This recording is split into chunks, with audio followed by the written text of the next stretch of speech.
So now we're going to talk about ionization and dissociation. We talked previously about charges, and we learned that opposite charges attract and similar charges repel each other. And so the reason that an atom is an atom is because there's an attraction between its positive and negative charges. So we said that the protons were positive and the electrons were negative. And so the protons sit inside the nucleus of the atom, and so that has a very large positive charge. And the electrons are outside orbiting around the nucleus, and they have a negative charge. And those positive protons and the negative electrons attract each other, and that's what keeps the atom together.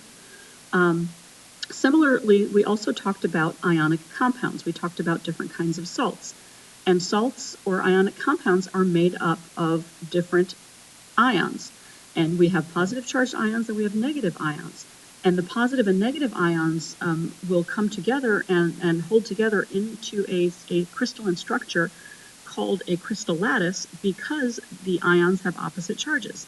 And so in our example here, these green and yellow dots represent positive and negative ions, and they're holding together because they have opposite charges. And so the negative red ions are attracted to the positive green ions, and the attraction is so great that it holds them together into a structure called a crystal lattice. So whenever we want to remove negative charges from positive charges or pull them apart, it requires energy, because the negative charges and the positive charges naturally want to be together because they're attracted together. So you need energy to overcome that force of attraction. And so we're going to talk about two different processes. So one is called ionization. And so ionization is the process of removing an electron from an atom, which is we're separating positive and negative charges. We're taking a negative electron and we're removing it from the atom. And so we're taking that negative electron and we're pulling it away from that positive nucleus.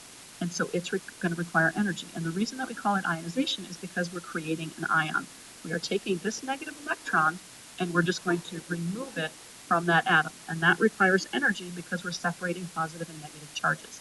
But we're working inside one single atom. Okay. Dissociation is similar, but it's different. So dissociation is the process of separating positive and negative ions from a crystal lattice. So again, it's similar because we're separating positive and negative charges, but now those positive and negative charges are not inside the same atom. They're actually two separate atoms that have become ions. And so what we're doing is we're taking these positive and negative, positive and negative ions, and we're going to separate them out.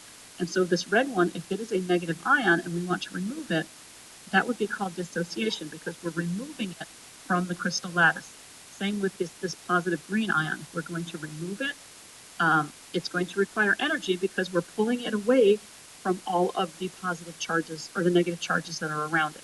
So again, we're taking positive and negative charges and we're separating them away from each other, and it requires energy. But the difference is that our positive and negative charges are not contained within the same atom. They're actually separate ions that we're separating out. So let's go on to our next slide.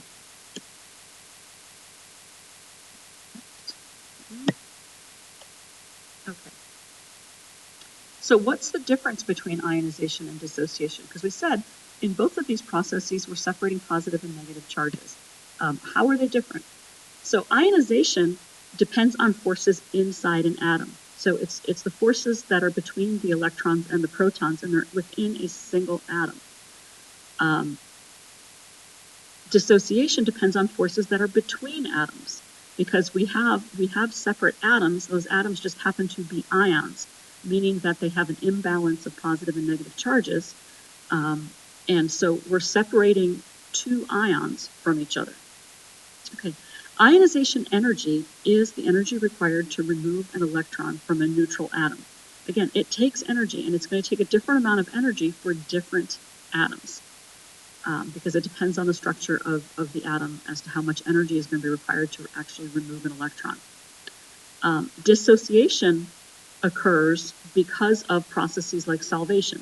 Remember, solvation was when we took an ionic compound, we put it in water, and the polar water molecule, the positive and negative ends would be attracted to the positive and negative ions in the ionic compound, and then the water molecule. So if this is my water molecule, it's got a positive end and a negative end, and it's going to come here, and the positive end is going to pull this negative ion out, and the negative end of a water molecule, here's another water molecule, has a negative end and a positive end.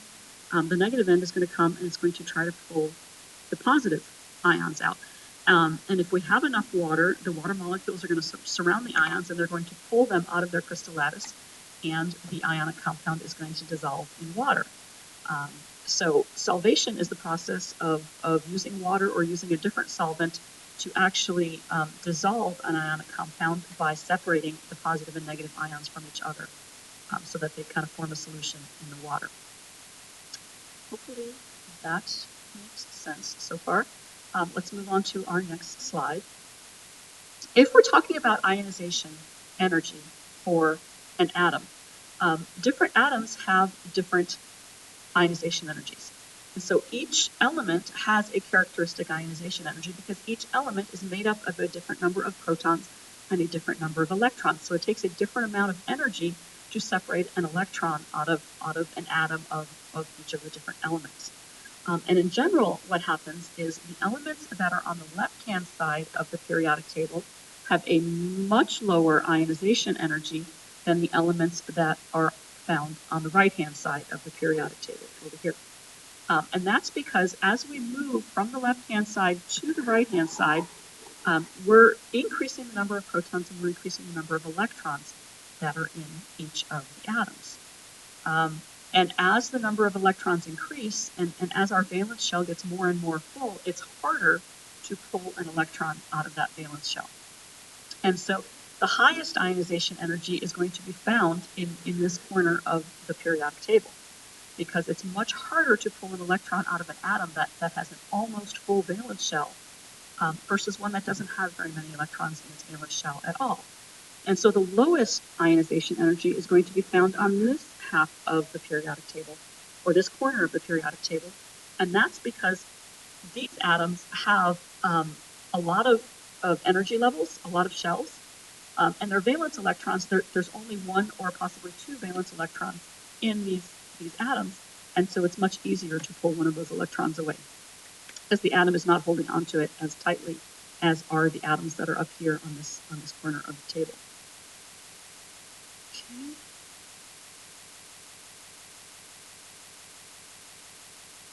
Okay, so ionization energy, you can think of it like electron greed. How greedy is that electron to hold on to, or how greedy is that atom, and how badly does it want to hold on to the electrons that it has? Some atoms are more greedy than others. They really, really want to hold on to their electrons badly. But remember, the real definition of ionization energy is it's the amount of energy that you have to add to an atom in order to be able to pull that electron away. A lower ionization energy means that it's easier to remove an electron from that atom and create an ion. A higher ionization energy means that it's much more difficult. It takes a lot more energy to remove an electron from that atom and create an ion.